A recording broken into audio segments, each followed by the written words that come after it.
everybody, welcome to the Soulful Eclectic. I am your host, Diana Collins, and I want to welcome you to today's episode.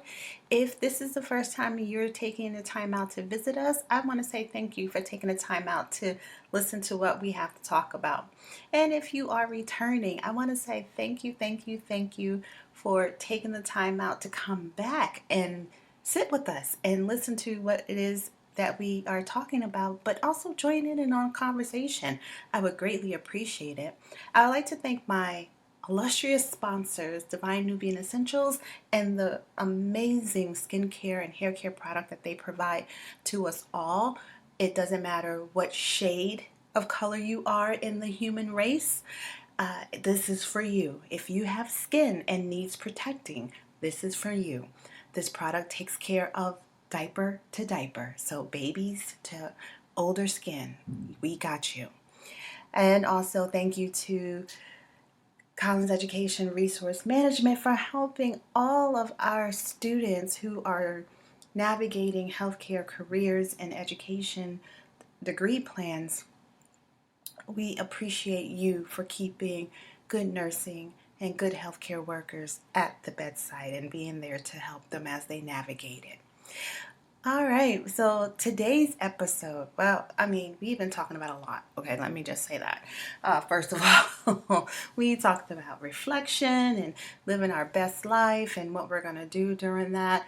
But today, I don't know, I think I was talking to a friend of mine, which usually that's how most of my conversations start when I come on here, is a conversation that I've had with a friend or a sister or whomever that I had a conversation with. But this came out because I think a lot of us struggle with this led, submitting kind of thing. And I use the word submission because when people, especially women, hear the word submit, they're like, oh my God, I am not an animal. I am not going to do your bidding. And it just goes into this negative place. So I want to talk about how this is not a negative thing. We all have a role to play in our relationships, right? So sometimes, depending on the situation, our position changes, right? Our position changes. So I wanted to talk about that for a little bit because I'm married. A lot of my friends are married or in a relationship, and those who aren't, they actually contribute a great deal to the conversation. So I really am intrigued at what they brought to the conversation. So that was awesome. So thank you to my ladies and gents who contributed to that conversation. But this conversation started because of a situation a friend was going through. And, I'll put myself in the position, so that it doesn't sound like I'm pulling people's stuff. But, me, I'm going to say me. I am out and about and doing things in the street with my husband. We're going to dinner or whatever. And, he's always got my six. But today, for some reason, I want to be that person, like, no, I'm going to do what I want. I'm going to do what I want. And not pay attention to what he is trying to lead me towards, right? So what stops us from being led in that position? All right, so a lot of us are built to be strong, independent women and men, right? In our situations, and a lot of us bring that to the table in our relationships. So we feel like we are the leaders or the champions in our relationship. But because of that, does that necessarily mean that we are not in a position to be led? And the same will happen in your work life too, right? But I'm gonna start with the conversation I was just having. Sorry, my mind jumps all the time. As you well know, it's like I get a thought and it's like, oh yeah, squirrel. But no, I got to bring it back. So I didn't want to listen to where he was leading me to. Therefore, that brought a riff in our day. Like it just totally squashed the rest of the day. Dinner was mediocre at best. with conversation. I mean, I tried to let it go and try to figure out why he was so mad, and and then try to figure out where did I go wrong, why was I in the wrong, and all these things, instead of trying to really look at the situation. So, we broke down and we finally had a conversation. It's like, okay, look, what was happening? I was sitting there, I was talking, we were vibing, and all of a sudden you wanted to move me to another situation where I wasn't ready to go, and it felt like you were rushing me. What was the problem here? And he was like, no, he was like, there was some sketchy and and things happening behind you, and I needed you to move and follow me instead of continuing what you wanted to do. I would have happily brought you back, but I needed you at that moment to move. And, instead of accepting that and be like, oh man, dang, right? You get the opposite. You be like, well, you could have said that, and it starts a whole little thing instead of just listening to what it is that he was saying. Now, this didn't happen to us, but I'm using us as a reference to make the point that I was saying. So don't y'all go out here saying you need to be better. No, you need to. I am, and I think I do very well in allowing my husband to lead where he needs to, and he does well letting me lead where I need to. So believe me, guys, we are fine. We are fine. But I needed to really express that point I was trying to make. So yes, so so then now that brings out a bigger argument, right? Now you're both bickering at each other. Well, you should listen to me. I'm not going to do anything to harm you or put you in harm's way. If I do something, it's with a purpose. And it's like, no, I wasn't ready. I was doing this. You should have explained yourself then. That way I knew what was happening at that point. Stop it. Let's do a timeout on that situation, right? So you're looking at that. I see all points, right? But here's the thing. You married that person, right, to be in your life, to be your partner, right? Give and take, give and take, give and take. So if your partner is making a decision, whether you understand it at that moment of time, there's going to be a time for you to have that explanation period. Sometimes there is no room for that, and you need to just act right away, especially in this day and time, right? So the way that really should have played out is that, he's facilitating me to move to another area. I go in that other area, and then he begins to explain, I moved you from there because there was activity that was happening behind you that I didn't want us to be a part of. Cool. Thank you. And then you go on with your day, right? Or whatever you were doing. That's how that works, right? So in a relationship, you have to be willing to be led. Yeah, I know we got this independent. I am independent. I make my own money. All that. I get it. But sometimes you got to slow your roll. Step back and just let your husband play the position. Because you won't have your time when it's going to be you. Like, nah, honey, I got this. You back up. Go over there for a minute. I'll explain to you in a second. And then he has to be in a position to listen to you, because it could be vice versa, right? It definitely could be vice versa, where I'm the one saying, babe, let's go. Babe, let's go. This is not it, right? And then he's like, nah, I want to stay here. I want to buy this hat, or whatever the case may be. Blase, blase. And it's like, babe, hello, no. And then it could have been the same kind of conversation, right? Whereas you say, babe, let's go. And then he just looks at your face and like, all right. And then go over to where, everything is safe or whatever, and then have that conversation, right? That's how it goes. So we have to be willing to be led as leaders. And in our work life, it works the same way. You can't be an effective leader if you don't know how to be led. Plain and simple. Because every leader at some point before they became a leader was led by another leader. Right? I'm going to say it again. So every leader that is currently a leader was led by another leader before they became a leader. So you have to learn and understand and know how to lead and be led. Okay? Now, using the word of submission. I know y'all get all under the collar when people say submission, not just me, but when people say you got to submit, it works the same way, babes. It works the same way. Submission, being led, whatever. You have to learn how to be submissive.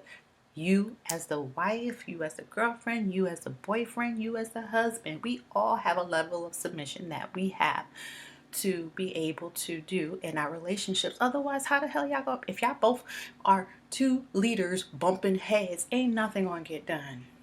Nothing. And yes, I said ain't. I'll say it again. Ain't nothing gonna get done. Shoot. You guys spend more time fighting and not getting anything accomplished. So you have to be able to step back. Right? You have to be able to step back. Otherwise, you can't move forward. Now, how's that going to work? It can't. It can't. Now, this is stuff we learn every day. We learn this as a child. We learn this as adults. We learn this as parents. Hell, our kids teach us things. There's things I let my kids take the lead on. I'm like, babe, you good at this? Go ahead, baby girl. I'm going to follow you on this because this is your area of expertise. And then we'll go from there because we all come to the table with a level of expertise. All right. That's what makes us all function very well. And we have to be able to rely and allow that other person to use their expertise in the relationship, in the workplace area. Otherwise, we are ineffective partners. We are ineffective leaders. Okay. We have to acknowledge the expertise of the individuals that are in our relationship, of the individuals that we are working with. Because we all come to the table with a level of something. Now, how much leeway you give somebody with that something, it depends on the situation. It really depends on the situation. But if that person is, hello, let me tell you, if somebody is good at negotiating, I'm going to say, all right, this is what I want. This is what I want to, let's put it in a car perspective, okay? I'm not good at negotiating a car. I'm going to say that. But here's a situation where I'm going to take the lead because I bought a car before, right? So I'm like, listen, I may not be good at negotiating, but I know what I need to do. So let me try this out. And it's good practice, good leadership for the leader to say, okay, I'm gonna let you go ahead and handle it until you come to me. Okay, not until I see that you can handle it. Until you come to me and say, hey, you know what, I'm gonna need you to pick up. All right, so let's use the car situation as an example, right? So I'm going in to go buy a car. I'm going to negotiate it. I'm going to do my thing, right? And your spouse is on the back burner just watching it unfold. Do you know how proud that person, that spouse is going to be when you negotiate the deal for you, for you, for both of you, whoever, right? That should bring some sort of pride, like, yeah, my baby did that. If it doesn't, then there's a breakdown in the communication between the two of you because there should not be an argument on that. If I know my wife, my husband is great at negotiating, or I want to see how they navigate and they're willing to take a chance and learn and get better, I'm going to give them that opportunity. Step back. Watch it unfold. Wait to be tapped in because that's how me and my husband do it, right? He'll go and do stuff and then he'll get to the point where he starts getting frustrated and I see the frustration on his face. And I'll go over there and say, babe, you know what? Let me handle this. And then he'll step back and then it's my turn. And that's how you have to handle it. So I just say that to say to the friends that we were having a conversation with, it takes time to develop that level of leadership between each other in a relationship, in a workplace environment, because it takes a level of trust. Yes, you have to be able to trust the person that is leading. And usually the way we see the lack of trust is the fact that that person does not want to allow that person to lead. That person does not want to submit their position at the time to allow that person to be the dominant at that point. That's how that happens. Now, submissive, domination, it's got nothing to do with sex. It's all about how you navigate it. So you can use dominate or submission. You can use leader or led, however you want to have the conversation. I want to know, how do you handle things like that? Because we're all strong individuals. We all come together with a level of warrior in us, right? And independence within us. So we all want to be this leader, and we want to show everyone we can lead. But the power comes when you can show everyone you know how to step back and let someone else lead. I'm just saying. So with that, I want to know, back to my question, how do you navigate those conversations? How do you navigate that situation where you have to relinquish, or even not even relinquish, because we get really not letting go of our power or leadership or dominance or anything like that. What we're doing is ping ponging, right? Sometimes I'm driving, sometimes my husband's driving. Maybe most of the time he's driving and then I'm in the passenger seat, and every now and again I'll take the drive. However, how do you have that conversation? Do you have the level of trust in your partner to let them lead effectively to see where it goes? Sometimes we let them lead and boy, whew. Yeah, let's not talk about that one. Oh shit, let's talk about it. So sometimes we let them lead, right? And they lead us down a path, and it's like, how the hell did we get here? And you very well know how you got there, and then you saw it unfold because you're trying to be that person and allow that your significant other or your employee to lead, and you see it becoming a train wreck, right? But as you're watching it become a train wreck, you also are having a conversation with yourself on how you're going to fix it. I know, it's crazy. Do we always have to fix it? No, sometimes it is up to the person who led to fix it, because they led you to the dry fountain, so to speak. But yeah, so sometimes you can get led and it just be all wrong. And that's okay. And that's okay, because that's showing again that you are trusting that person, and then that person sees that you are trusting them. It makes them want to lead you in a better way. So you are actually helping that other person be a better leader. How about that?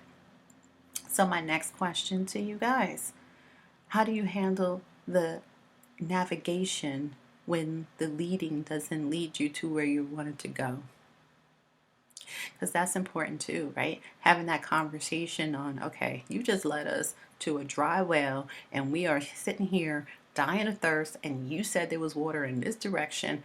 How do you handle that conversation? Right? And you got to be tactful. You can't be just rah with it, right? You have to have an effective conversation, because I want to know, how do we get here so we don't get here again? That is my goal. So yeah, so tell me. I want to have this. This is a really serious conversation, and I think I might even go live with the same topic of some sort. Probably not identical, but definitely have some sort of segue where we have that conversation about this, because I think it's really important, especially in today's world where we as women are exuding our independence and our ability to do our own. I mean, Destiny's Child, can you pay my bills? Can you pay my telephone bill? Can you pay my automobile?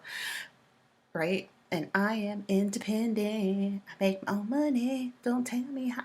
All of that. All right? Miss Independent. Whatever. We all are on that kick.